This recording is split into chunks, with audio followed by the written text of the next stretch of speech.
Hello, welcome back to my new blog. আমি নেহা। আর আজকে আমরা গেছিলাম তারাপীঠে মায়ের পুজো দিয়ে সেই দিনটা থেকে পরের দিন সকালবেলায় আমরা বেরিয়ে গেছিলাম শান্তিনিকেতনের জন্য। যদিও আমাদের কাছে কোনো প্ল্যান ছিল না যে আমরা কি করবো, আমরা ভেবেছিলাম তারাপীঠে একটু এদিক ওদিক ঘুরবো, দেন বাড়ি। তো ভাবলাম ওদিকে টাইম ওয়েস্ট না করে আমরা শান্তিনিকেতন চলে যাই, কাছেই ছিল, 50 কিলোমিটার হয়তো দূর ছিল। যাই হোক, তো আমরা এখানে এসে যে রিসর্টটা নিয়েছিলাম বেশ সুন্দর ছিল। এবার এক ঝলক রিসর্টটা দেখে নাও, ভীষণই সুন্দর ছিল। আমি সব ডিটেলস পরে দিয়ে দিচ্ছি। আর আমাদের রুমের সাথে অ্যাটাচ কিন্তু ব্যালকানি ছিল, যেটা খুললেই দরজাটা সোনাঝুরিহাট সামনেই। ভীষণ সুন্দর ছিল ব্যালকানিটা, তো কোনো কথাই হবে না, এতটাই সুন্দর ছিল। ওই দেখো সবাই বসে রয়েছে, সবাই যে যার মতো এটা ওটা সেল করছিল। এটাকেই তো সোনাঝুরিহাট বলে আশা করি। আমি যদিও প্রথমবার এসেছি তাই অত কিছু আমার জানা নেই। আমাদের মুখগুলো দেখলেই জাস্ট বুঝতে পারবে যে আমরা কতটা মানে ক্ষুধার্ত প্লাস টায়ার্ড, মানে খিদের জন্য না টায়ার্ড লাগছিল। যাই হোক, আমরা রুমে সময় নষ্ট করিনি, হাতে যেহেতু একটা দিন, সেই জন্য আমরা একটু ফ্রেশ হয়ে রেস্ট করে বেরিয়ে গেছি। আর আমাদের প্রচণ্ড তখন পেটের মধ্যে ছুঁচো দৌড়াচ্ছিল, কতক্ষণে গিয়ে আমরা খাবারে অ্যাটাক করব। আর রিসর্টটা দেখেছো কি কতটা সুন্দর লাগছে সামনে থেকে। আমরা এই যে শকুন্তলা রিসর্টে ছিলাম। আর মেয়ে তো আমার সুইমিং পুল দেখে অনেকক্ষণ ধরে বায়না করছিল যে কখন নামবো, যেহেতু আমি এক্সট্রা জামা প্যান্ট ক্যারি করিনি সেইভাবে, সেই জন্য ওকে নামতেও দিইনি। আর আমরা কিন্তু সোনাঝুরিহাটে চলে এসেছি। সবথেকে বড় কথা, মানে আমরা ওই হাটটা দেখে না এক্সাইটেড হয়ে গেছিলাম যে কতক্ষণে হাটে ঢুকবো।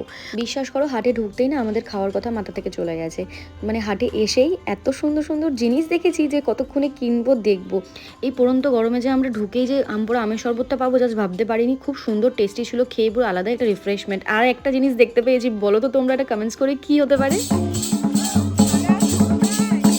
এই যে আদিবাসী সম্প্রদায়ের যে নাচটা থাকে, এটা তো শান্তিনিকেতনের ফেমাস। আমাকে হাত ধরে টানাটানি করছিল, কিন্তু আমি লজ্জার জন্য যেতে পারিনি।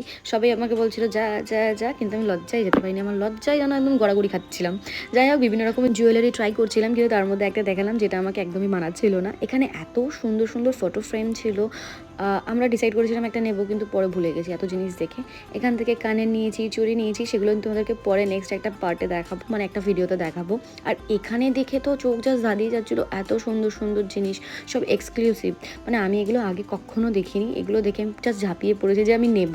কিন্তু গলায় দিয়েছি ঠিকই, কিন্তু মানাচ্ছিল না, কেমন যেন দূর থেকে দেখেই সুন্দর লাগছিল, কিন্তু গলায় পরাতে একটা কেমন যেন লাগছিল। কিন্তু আমি নিয়েছি, তবে সেটা তোমাদেরকে বললাম আমি পরে দেখাবো। তার আগে ভিডিওটা তোমরা দেখতে থাকো। এখানে আমার মা আইসক্রিম খেয়ে দেখেছো মুখের হালটা কি করেছে, পুরো মনে হচ্ছে গোপ দাঁড়িয়ে উঠেছে। সবার মুখে শুনেছিলাম এখানকার ফুচকাটা নাকি খুব ফেমাস হয়, কিন্তু আমার বিশ্বাস করো একদম ভালো লাগেনি। 2 থেকে 3টে খেয়েছিলাম, আর এতটাই গরম না, ফুচকা খেতে ভালোও লাগছিল না। টপ টপ করে গলা থেকে ঘাম পড়ছিল, আর মুখ ঠুক মুছতে মুছতে না লাল হয়ে গেছে পুরো। আমি আগে কখনো এরকম গরম ফেস করিনি, টপ টপ করে ঘাম পড়ার মতো। মানে ওনাদের যে অবস্থা কি হয় সেটা একমাত্র ভগবানের জন্যই সম্ভব। মানে যে যত সহ্য করে না তাকে